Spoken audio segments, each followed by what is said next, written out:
Bismillahirrahmanirrahim. Assalamualaikum warahmatullahi wabarakatuh. Untuk aspek hukum bisnis, sekarang akan belajar tentang akad itlaq. Akad itlaq itu cuma satu, yaitu wakalah. Akad itlaq adalah akad yang mempunyai tujuan menyerahkan campur tangan seseorang dalam transaksi yang belum ditetapkan sebelumnya. Jadinya dia menyerahkan atau membolehkan seseorang untuk campur tangan kepada suatu transaksi yang dilakukannya, seperti mewakilinya dalam akad wakalah ini. Nah, wakalah itu apa? Wakalah secara bahasa penyerahan, pendelegasian, atau pemberian. Atau dari kata bahasa Arab at-tafwid. Secara istilah adalah pelimpahan kekuasaan oleh seseorang kepada yang lain dalam hal-hal yang diwakilkan.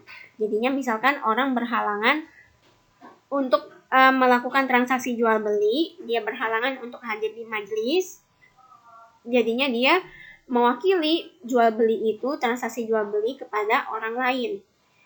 Ini dalilnya bisa dibaca ya. Next, apakah wakalah termasuk niyabah atau wilayah?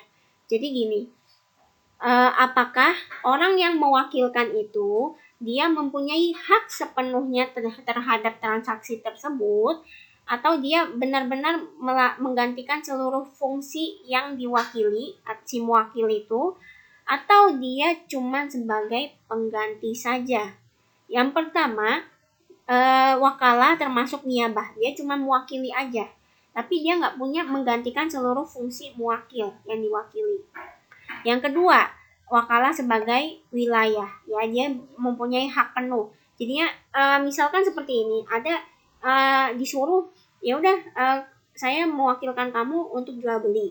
Nah, tiba-tiba ada sesuatu yang tidak ada di kontrak ini, ada tiba-tiba sesuatu yang di luar ini. Misalkan gini, dia nyuruhnya cuma transaksi jual beli, ternyata penjualnya nyuruh yang lain, misalkan tanda tangan atau ini, dan si wakilnya itu nggak menyampaikan itu. Nah, ini yang pertama itu nggak bisa dia langsung main mengambil keputusan, karena dia nggak menggantikan seluruh fungsi mewakil. Yang kedua, ya boleh saja, karena dia menjadi wilayah menggantikan sepenuhnya.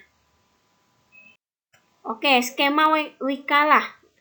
Skema wikalah yang tradisional. Tradisional itu apa yang biasa dilakukan ini ya, dari zaman Rasulullah sampai sekarang, bukan yang diperbankan ya. Yang diperbankan mirip juga, tapi istilahnya berbeda. Nah, jadinya pemberi kuasa ya bilang, saya ingin kamu mewakili jual beli, atau saya ingin kamu mewakili jual beli saham di bursa efek, atau saya ingin, ini nggak mesti jual beli, bisa juga akad nikah, tapi karena di sini kita belajar tentang aspek bisnis, makanya ini kepada jual beli atau transaksi bisnis. Ya, dia mewakili, terus pelaksanaan wakalah kepada objek yang dikuasakan, dia udah melakukan jual beli, lalu objeknya yang sudah dibeli diberikan kepada pemberi kuasa.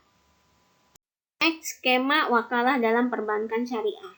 Nah, ini banyak dilakukan ketika seorang nasabah ingin berinvestasi dengan akad mudharabah. Banyak ya produk-produk bank syariah mudharabah seperti kalau kita tabungan aja kan ada yang wadiah, kita cuma mau nabung aja, ya, nyimpen duit, atau kita mau dengan akad mudharabah, yaitu yang kita mendapatkan benefit berupa keuntungan investasi. Nah, itu mudharabah. Jadinya itu nasabah, jadinya yang melakukan investasi itu sebenarnya bukan bank, tapi bank itu cuma sebagai perantara. Dia akan menyalurkan dana yang nasabah berikan itu kepada investor lain. Jadinya seperti itu kalau misalnya akad mudharabah di bank. Jadinya nasabah memberikan ya administrasi, payment, pembayaran dan sebagainya kepada bank. Nah, bank akan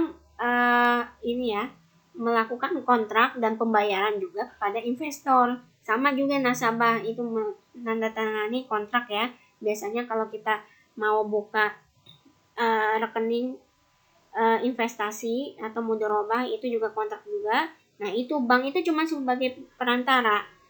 Bank itu bukan sebagai investor. Dia punya investor lain.